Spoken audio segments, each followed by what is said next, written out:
السلام عليكم ورحمة الله وبركاته. عدنا لكم من جديد وقناتكم عشاق الفروسية العرب. هنبدأ إن شاء الله بفوائد الووك، أهمية الووك بالنسبة للحصان والفارس، التروت وأنواعه، الكانتر وأنواعه. لازم تحترم تكوينه، لازم تحترم أبعاده، لازم تحترم إن هو بأربع أرجل، لازم تحترم عقله، لازم تحترم الخلقة الربانية اللي ربنا سبحانه وتعالى خلقه عليها علشان تسهل معاك قيادته. فبإذن الله هنبدأ بالووك ويلا بينا. طبعا اول حاجه انا مشيت جنب حصاني عشان افهمكم حاجه، انه الخيل كلها، الخيل عندها عزه نفس قويه جدا، فالخيل ما بتتجرش، بتتسحب. ايه الفرق ما بين الجر والسحب؟ انه بس بمجرد ما احط ايدي كده جنب الحصان وبمشي بيمشي حصاني معايا. اوكي، لو انا جريته كده بيحس باهانه. اوكي، لو انا جريته كده شايف بدا يتضايق ويرفض. فالخيل دايما بتتسحب. تمام. الحاجه اللي انا حابب اكد عليها انه وانا ماشي، حتى وانا ماشي على الارض بيحكمني قانون الحصان، فما بلفش بسرعه كده، لا، وانا ماشي ببدا اوسع حتى لنفس الدايره لما باجي الف. اوكي، لانه خلاص انا ماشي بمشيته هو مش بمشيتي انا. تمام. فببدا في الووك. الووك طبعا مهم جدا، بعض الناس ما يعرفوش ايه اهميه الووك.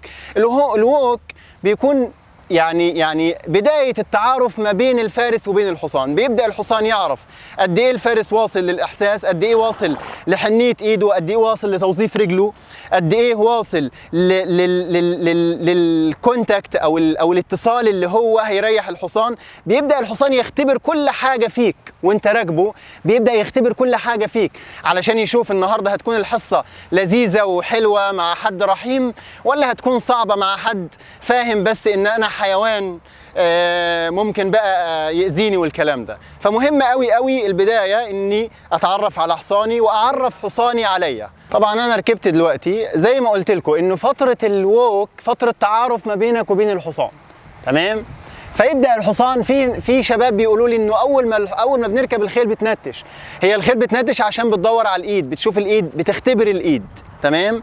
فانا خلاص ركبت، ابدا اسيب حصاني خالص، ما اعملش عليه اي كنترول، واشوف كمان طباعه. هو قاعد يعمل معايا اختبار ويتعرف عليا اكتر، ولا حصان مطيع. اوكي، ودايما احسسه انه انت في امان، ما تخافش، انت في امان.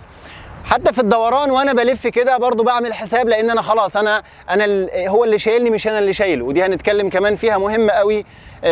هنتكلم في كل حاجه فيها حتى في القفز.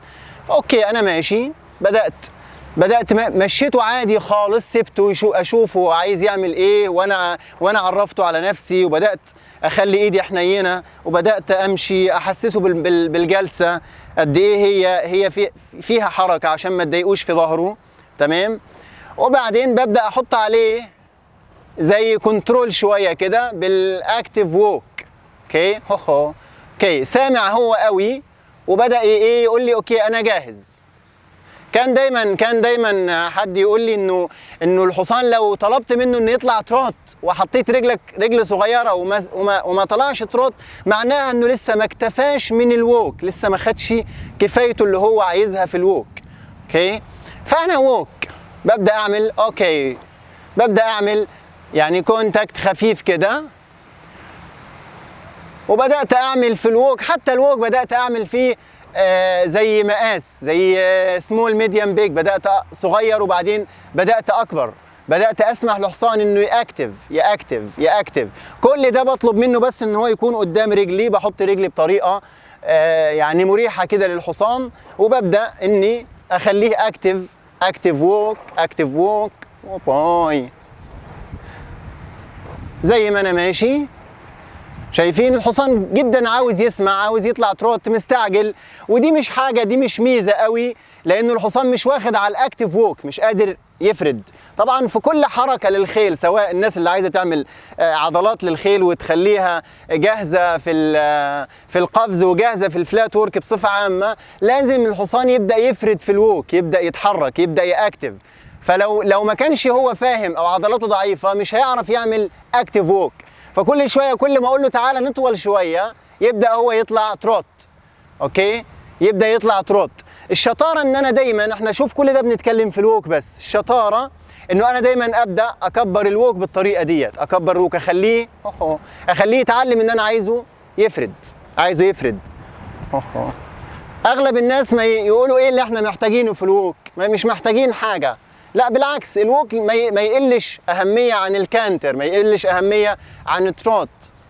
فانا ماشي ماشي حتى الان. الحصان، انا الحصان ده دي تاني مره اركبه، بس طبعا هو حصان جدع وممتاز وحساس، بس محتاج شويه شغل زي اللي انا بقول لكم عليها ديت.